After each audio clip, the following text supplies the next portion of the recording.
Bonjour à tous, écoutez, bienvenue dans cette vidéo. Aujourd'hui on va faire un petit point de la situation. La situation évidemment comme vous l'avez vécu ce week-end et la semaine dernière sur l'Ukraine. Et on va voir un petit peu les implications que tout ceci a pour notre patrimoine. Aujourd'hui je voulais revenir un petit peu sur les grands principes qui sont très importants à connaître pour pouvoir bien placer son argent en période de crise, que ce soit des crises financières ou des crises géopolitiques comme on est en train d'en vivre actuellement. Donc quel est le point sur la situation actuellement? En fait c'est très simple, aujourd'hui on est rentré en Europe dans un niveau de crise, un niveau 3. Pourquoi? Tout simplement parce qu'on est rentré sur un conflit géopolitique entre la Russie et l'Ukraine et on voit bien que quelque part ce conflit peut très bien dégénérer avec une implication de l'OTAN et donc de la France. Donc comment dans ces conditions pouvoir bien placer son argent, comment pouvoir continuer à investir, comment continuer à construire son patrimoine et préparer l'avenir. C'est pas forcément quelque chose qui est très simple, mais je voulais revenir un petit peu sur les fondamentaux que vous devez avoir en tête pour ça. Alors je me garderai bien de rentrer dans le détail de ce conflit géopolitique, tout simplement parce que je n'ai pas les tenants et aboutissants. Il faudrait revenir sur l'histoire, sur les 20 ou 25 dernières années pour comprendre ce conflit exactement. Et surtout, on est rentré dans une sorte de propagande de guerre. Donc il est très difficile de savoir exactement ce qui se passe, pourquoi la Russie envahit l'Ukraine et surtout pourquoi en fait on rentre dans un cycle de sanctions, etc. etc. En revanche, ce qu'on peut dire, c'est que quelque part, cette propagande nous donne quelques éléments, quelques indices. On sait que la probabilité que l'OTAN rentre dans ce conflit est assez élevée, je dirais à peu près une chance sur deux. Et nous, en tant qu'investisseurs, on se doit de prévoir le cas où ça se passerait. Alors, quand on construit un patrimoine, il y a deux grandes stratégies qu'on peut mettre en place. La première stratégie, c'est comment on crée son patrimoine, c'est-à-dire qu'en fait, on va tout mettre en place pour pouvoir construire son patrimoine le plus efficacement possible. On a à disposition plusieurs stratégies. La première stratégie consiste à créer un patrimoine qui va générer du capital avec le temps. Et surtout, l'objectif, c'est de pouvoir créer ce patrimoine à partir de rien. Donc pour ça, on a évidemment l'immobilier, on va avoir aussi la création d'entreprises ou éventuellement la spéculation. Et la deuxième partie de la stratégie, en fait, qui est complètement connexe à la première, ça va être de pouvoir protéger ce qu'on a déjà construit avec le temps. Et donc ces deux stratégies doivent être en parallèle, tout simplement parce que on ne sait pas ce qui peut se passer demain.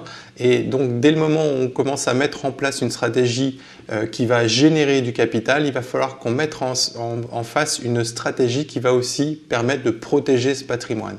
Et donc c'est ce que j'appelle la stratégie offensive d'un côté et la stratégie défensive de l'autre.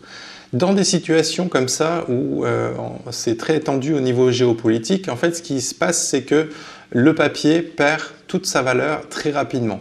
Ça on l'a pu le voir, on a pu l'observer dans les différentes crises financières de certains pays comme par exemple la Turquie. On a pu l'observer au Liban par exemple où finalement la monnaie s'est effondrée par elle-même à la suite d'une crise financière. Il y a énormément d'autres pays que je ne vais pas citer, mais on a l'Argentine, le Venezuela, etc. Là, finalement, c'est une crise financière qui a démarré avec une perte de confiance dans la monnaie d'un pays et surtout, en fait, cette monnaie va s'effondrer assez rapidement. Dans le cas d'un conflit géopolitique, c'est un petit peu différent.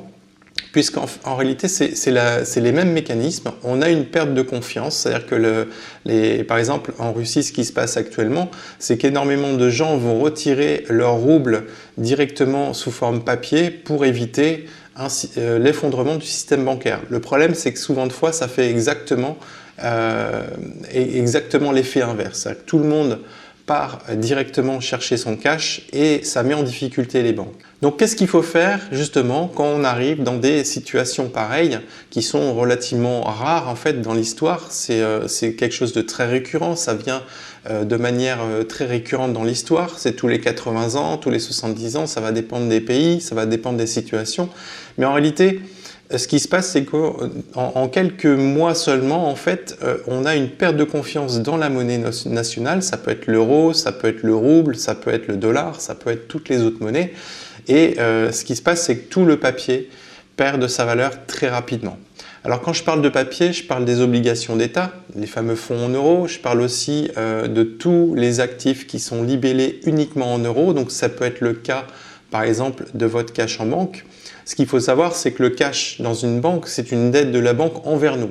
Ça n'a aucune réalité économique, c'est une écriture comptable. Et donc, quand on arrive dans des conflits géopolitiques, généralement, les États vont devoir dévaluer leur monnaie rapidement pour pouvoir financer l'effort de guerre. Et ce qui se passe dans ces moments-là, c'est que en fait, tout ce qui est tangible, tout ce qui est réel et qu'on peut toucher, commence à prendre beaucoup de valeur. En réalité, ce n'est pas l'immobilier qui prend de la valeur, l'or, les forêts ou tous les actifs tangibles, mais c'est la monnaie qui s'effondre. C'est-à-dire qu'en fait, il faudra plus d'euros pour acheter exactement la même chose. Et ça, dans l'histoire, on l'a vu à plusieurs reprises, comme par exemple en 1940, quand les Allemands sont rentrés en France. En réalité, plus personne ne voulait de papier parce qu'ils avaient été échaudés par la guerre de 14-18. Finalement, au moment où les Allemands sont rentrés sur le territoire, les commerçants, tous les acteurs économiques ont commencé à se dire qu'il ne fallait absolument pas faire confiance dans le papier puisqu'il allait être dévalué par la suite. Donc ça, c'est un comportement qu'on doit avoir aujourd'hui. Le pire n'est pas certain, mais en tout cas, l'objectif, quand on veut pouvoir protéger son patrimoine de ce genre de choses, il faut tout simplement le prévoir. La manière de le prévoir, c'est extrêmement simple. On a toujours cru que la gestion de patrimoine, c'était quelque chose de complexe, mais tout ce qui est papier va, d'une manière ou d'une autre, perdre une grande partie de sa valeur. C'est le cas des fonds en euros, comme j'ai dit, c'est le cas du cash, c'est le cas des euros, c'est le cas très probablement des actions également, puisqu'aujourd'hui, on sait qu'elles sont extrêmement surévaluées. Et d'une manière générale, quand on est investisseur, il faut rester sur du tangible. Du tangible, évidemment, j'appelle ça le capital durable, c'est tout ce qu'on peut toucher. Donc, une pièce d'or, une pièce d'argent, ça peut être un bout de terrain, ça peut être une forêt, ça peut être un terrain de loisirs, ça peut être une brouette, ça peut être n'importe quoi de physique, de tangible et de réel. Évidemment, l'immobilier joue un rôle particulièrement important dans cette partie-là. Pourquoi? Puisque si jamais la monnaie dévalue, en réalité, les prix vont s'envoler et donc ça vaut le coup d'être endetté dans ces périodes-là. Maintenant, il y a un autre élément qui va très certainement être de plus en plus visible en France dans les mois et les années à venir, c'est l'inflation. L'inflation, c'est quoi? C'est exactement ce que je vous ai écrit là, c'est qu'en fait, on va faire perdre de la valeur à l'euro, tout simplement pour pouvoir financer l'effort de guerre dans certains cas ou tout simplement faire tourner la machine économique. Et donc, dans ce cas-là, les banques centrales vont imprimer énormément d'argent sous forme papier, sous forme numéraire. Et donc, à ce moment-là, en fait, ça va favoriser l'inflation. Là, ce qu'on voit actuellement depuis pas mal de mois, c'est que les chaînes d'approvisionnement sont rompues. Il y a énormément de choses qui viennent de Chine, qui viennent d'Asie, qui viennent d'autres pays.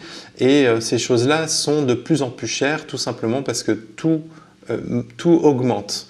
Et en réalité, le fait qu'on ait une pénurie de matériaux, de matières premières, qu'on a aussi des prix qui augmentent fortement, plus les tensions qu'on a vécues ces derniers jours sur l'Ukraine et la Russie, en fait, on va avoir des tensions sur à peu près toutes les matières premières, que ce soit le blé, l'orge, le maïs, que ce soit le cuivre, que ce soit l'or et l'argent physique. Et finalement, toute cette inflation va se répercuter dans les prix.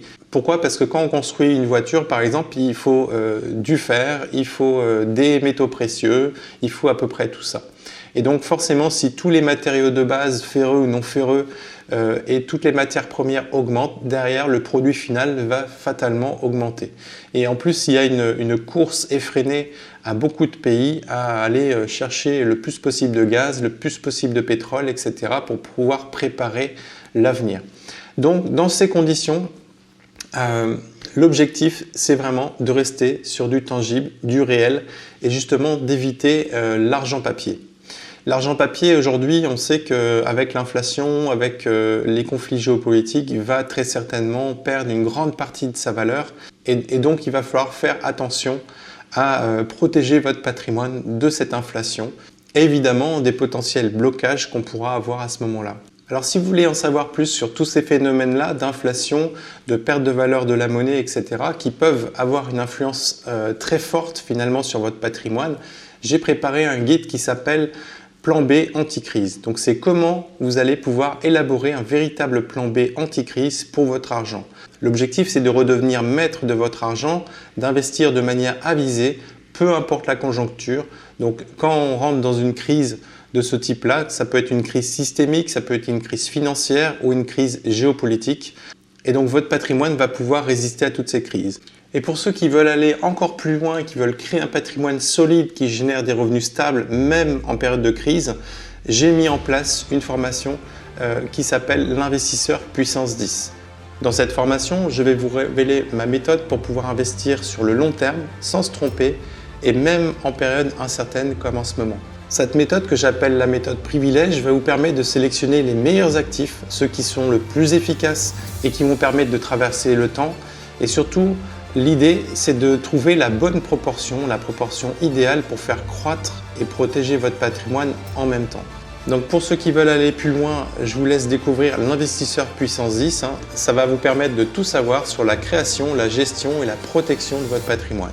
Voilà, écoutez, si vous avez bien aimé cette vidéo, n'hésitez pas à la partager. N'hésitez pas non plus à mettre vos commentaires juste en dessous et à découvrir en fait soit la formation, soit le guide qui vous aidera à faire les meilleurs choix en termes d'actifs et en termes d'investissement. Et nous, on se retrouve dans une prochaine vidéo très bientôt. Voilà, écoutez, je vous souhaite une bonne journée et surtout, n'oubliez pas votre plan B. À très bientôt, au revoir.